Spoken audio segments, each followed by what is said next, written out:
if you want to become an RPT and join the PTG and learn to tune by ear, then do not take Apex Piano Technicians Network School. Do not take this course. Do not sign up, because I'm not going to teach you how to pass the PTG RPT seminar. I'm not going to teach you how to be an RPT. Okay, I'm going to certify you to be a working piano technician in the field.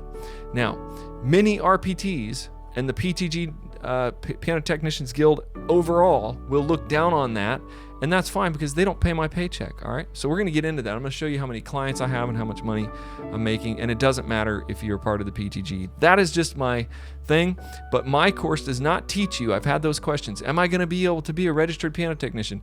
No, only if you pass the courses with the PTG. If you learn to tune the temperaments by ear and learn all of that stuff that is much harder, takes a lot longer, and it is a lot more subjective, and at the end of the day, it is actually tested against an AccuTuner. Okay, so they're actually testing you against an AccuTuner. So I just use the AccuTuner and tune pianos. I just bypassed all of that noise and started making money being a piano technician, building my clients. That's what I'm teaching you in the Apex way.